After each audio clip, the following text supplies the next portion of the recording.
Bonjour tout le monde, j'espère que vous allez bien. Aujourd'hui, on se retrouve pour un récapitulatif de tous mes achats des derniers mois. Donc moi personnellement, j'ai pas acheté beaucoup de livres, mais j'en ai reçu beaucoup, que ce soit des emprunts ou des dons, comme ça d'une grande générosité. Et je réserve pour la fin un don vraiment très spécial. Donc on y va. Je me suis procuré Harry Potter and the Philosopher's Stone, donc en langue originale, de J.K. Rowling, publié chez Bloomsbury et ici avec Raincoast aussi, qui est la maison d'édition canadienne pour Bloomsbury. Et je suis vraiment très excitée de l'avoir parce que, dans le fond, c'est la page couverture originale des premiers tirages. Dans le fond, je sais pas si c'est un livre, je veux dire, des premières publications non plus, là. Oh. J'ai écouté une vidéo récemment, changement de sujet, où ils expliquaient la valeur, dans le fond, des Harry Potter originaux qu'on pouvait avoir, si dans le fond, la copie qu'on avait était dans les premiers tirages ou pas. Et un des indices pour le trouver, c'était d'aller voir si, dans la page ici d'information, si au niveau des copyrights, on donnait le copyright à Joanne Rowling. Et là, ça dit copyright texte Joanne Rowling 1997. Je vais juste vous montrer un petit close-up de ça, puis vous me direz en commentaire si vous pensez que c'est dans les premiers tirages, parce que ça a l'air d'être une réédition, mais c'est écrit quand même Joanne Rowling, alors je sais pas.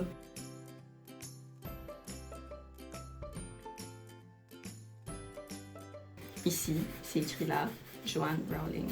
Sinon, ben, cette copie-là, je l'avais trouvée dans une librairie d'occasion à l'échange au métro Mont-Royal. Donc, j'étais vraiment, vraiment heureuse. Ensuite, dans le but d'en apprendre un peu plus sur la littérature irlandaise, puisque je m'en vais visiter le pays cet été, je me suis procuré A Portrait of the Artist as a Young Man de James Joyce, qui en français s'intitule Le portrait d'un jeune artiste. Et je crois que c'est son propre portrait à lui. Cette œuvre me semble plus accessible aussi pour entrer dans le monde de l'auteur lui-même.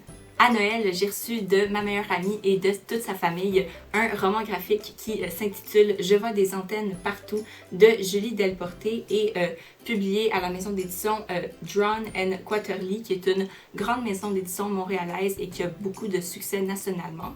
Et puis, j'ai déjà lu quelques romans graphiques dans ma vie, mais j'en possède pas. Et ce qui fait son originalité, justement, c'est qu'on voit les touches de crayon à mine de couleur qui ont fait les dessins. Et le texte est écrit en crayon en colorier, c'est pas dactylographié, et ça, j'adore, je trouve ça hyper original. Merci encore beaucoup, cher ami, si tu passes par là, puis dis merci à toute ta famille, j'ai vraiment hâte de lire. Toujours par la même amie, j'ai emprunté de sa mère cette fois-ci Carry On de Rainbow Rowell.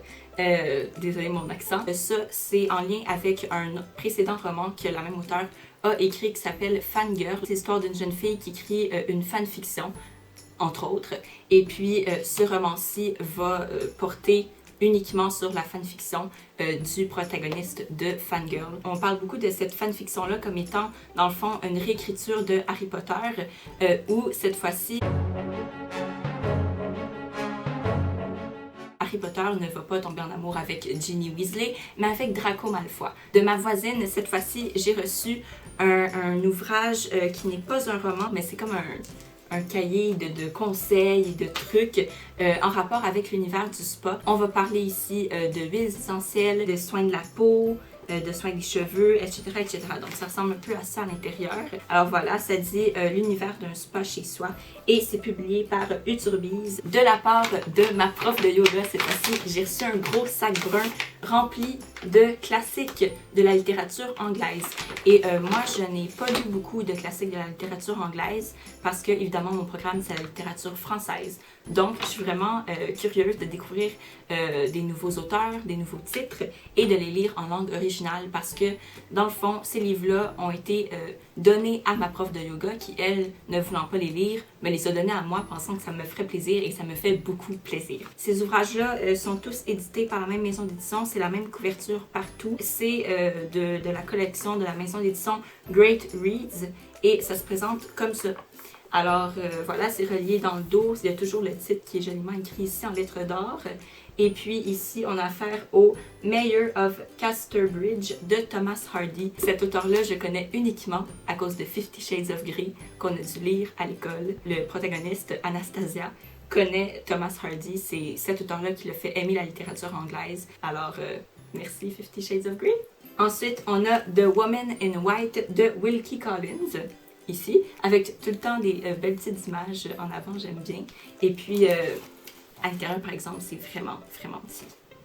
Je suis habituée de lire petit, là, mais ça, c'est un peu intense. On a Dracula de Bram Stoker, Sons and Lovers de D.H. Lawrence, The Fall of the House of Usher and Other Stories de Edgar Allan Poe. Celui-là, par contre, j'ai déjà lu, donc ça en fait un de moins dans la pile. Et finalement, Nostromo de Joseph Conrad, en jaune. J'adore les couvertures jaunes. Je me suis aussi procuré 2 petits objets en rapport avec la lecture.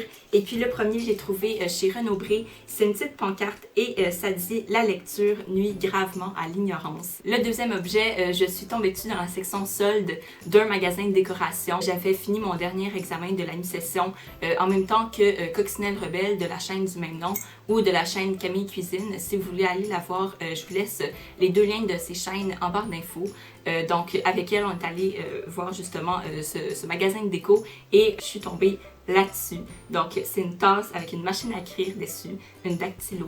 Et puis moi j'adore les dactylos, j'en ai une avec moi que j'ai reçue pour Noël il y a 3 ans à peu près. Fait que j'étais vraiment contente de l'avoir, si peu cher que ça.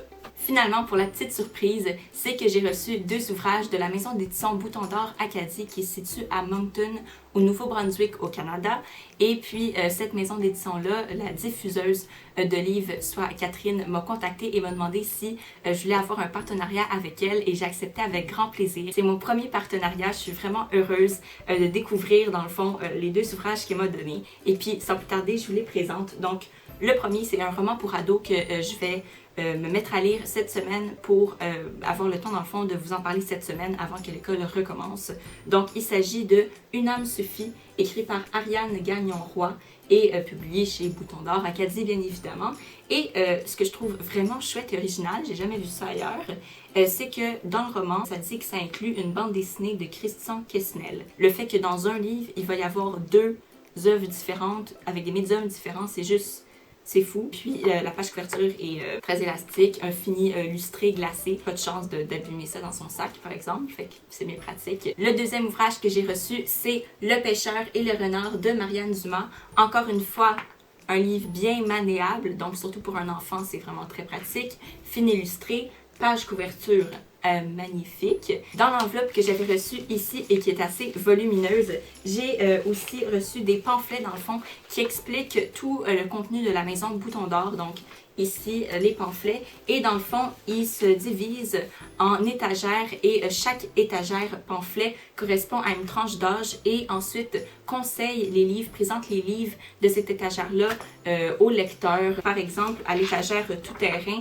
ça dit pour les 99 ans et moins et là quand on ouvre on a dans le fond tout les ouvrages qui concernent cette tranche d'âge-là. Ça permet de partir une recherche déjà avec un certain guide. Là, il peut se diriger plus rapidement vers un livre qui serait susceptible de l'intéresser. Donc voilà, c'était tout pour ma petite vidéo achat. J'espère que vous avez aimé. D'ici la prochaine fois, je vous souhaite de passer une super belle journée et des très belles lectures, bien évidemment. Bye!